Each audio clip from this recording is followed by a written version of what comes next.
Israel और Hamas के बीच जंग में पिस रहे गाजा पट्टी के लोगों के लिए आज का दिन भी काला निकला।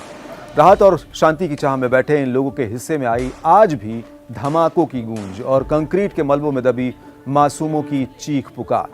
गाजा के हेल्थ और इमरजेंसी सर्विस में लगे लोगों पर सिस्टमैटिक हमलों के क्रम में इजरायली सेना ने आज एक बार फिर बेत लाहिया में एक अस्पताल को निशाना बनाया। हेलो दोस्तों, मैं हूं अरविंद योगराज और आज बात होगी इन हमलों से प्रभावित इलाकों में भयावह होते जा रहे हालात की। गाजा पट्टी पर इजरायली सेना की कार्रवाई पूरी ताकत के साथ जारी है। कमाल अदवान अस्पताल की ओर से जारी बयान में कहा गया कि इजरायली सेना ने मंगलवार को 5वीं बार उनकी बिल्डिंग को निशाना बनाया। अस्पताल के प्रमुख ने इस हमले को भयावह और निर्दयी कहा है। उन्होंने बताया कि उत्तरी गाजा में इजरायली ड्रोन्स ने हमले किए जो हेल्थ सर्विस में लगे उनके लोगों पर टारगेटेड थे। उत्तरी गाजा के इस अस्पताल को इजरायली सेना ने आज 5वीं बार निशाने पर लिया है। आज के इन ताज़ा हमलों में इजरायली सुरक्षा बलों ने अपने ड्रोन से अस्पताल पर छर्रे भरे बम गिराए, जिससे वहां कई लोग घायल हो गए। अस्पताल पर हो रहे इजरायली हमलों में जख्मी लोगों का इलाज अब कहां किया जाए, गाजा प्रशासन के सामने सबसे बड़ा सवाल इस वक्त यही है। अच्छा, आगे बढ़ने से पहले अगर आप इस चैनल पर नए हैं, देश और दुनिया की कड़क खबरें जानना चाहते हैं तो इसे सब्सक्राइब जरूर कर लें। तो इजराइल के ताज़ा हमलों में अस्पताल के 3 मेडिकल स्टाफ घायल हुए हैं, जिनमें से एक की हालत गंभीर है और उसी अस्पताल के ऑपरेटिंग रूम में उसकी सर्जरी की जा रही है जिसमें वो घायल हुआ था।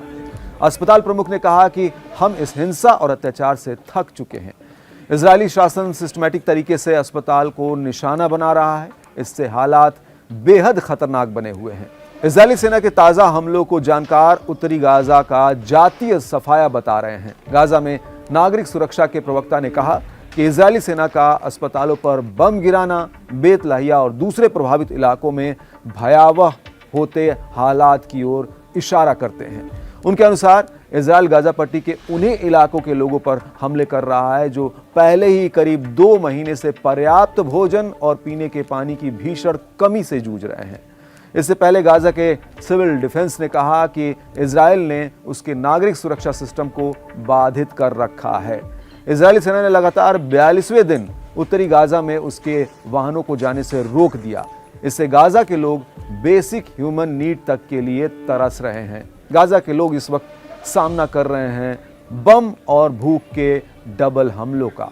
गाजा के सिविल डिफेंस ने राहत सहायता में लगी टीमों के खिलाफ इजरायली कार्रवाइयों के आंकड़े जारी किए हैं। इसमें कहा गया है कि युद्ध की शुरुआत के बाद से इजरायली सेना उसके 88 लोगों को मार चुकी है और उसके हमलों में 304 घायल हुए हैं। इसके अलावा उसके 21 कर्मियों को गिरफ्तार भी किया गया है। अच्छा, जानकारी के लिए बता दें कि इजरायली सेना इसी साल अक्टूबर से गाजा के ऐतिहासिक शरणार्थी शिविरों जवालिया, बेत लाहिया और बेत हनून में अभियान चला रही है।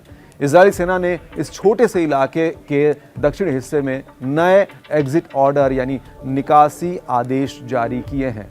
उधर हमास ने इजराइल की सेना पर आरोप लगाया है कि वो इलाके को जबरन खाली कराने के लिए लोगों पर बमबारी कर गाजा के उत्तरी किनारे से एक बफर जोन बनाने की कोशिश कर रही है।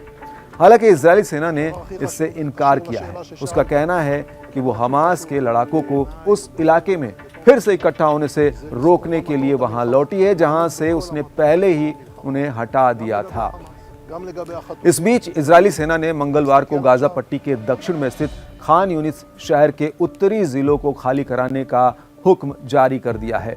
सेना ने एक्स पर एक बयान में कहा कि अपनी सुरक्षा के लिए आपको तुरंत क्षेत्र खाली कर मानवीय इलाकों में चले जाना चाहिए। वहीं हमास पर इजरायली बंधकों को रिहा किए जाने का दबाव बढ़ गया है। अमेरिका में राष्ट्रपति पद का चुनाव जीत चुके डोनाल्ड ट्रंप ने एक्स पर जो लिखा, उससे इलाके में तनाव बढ़ गया है। ट्रंप ने लिखा कि अगर बंधकों को 20 जनवरी 2025 से पहले छोड़ा नहीं गया तो मेरे शपथ ग्रहण के बाद मध्य पूर्व को बड़ी कीमत चुकानी पड़ सकती है।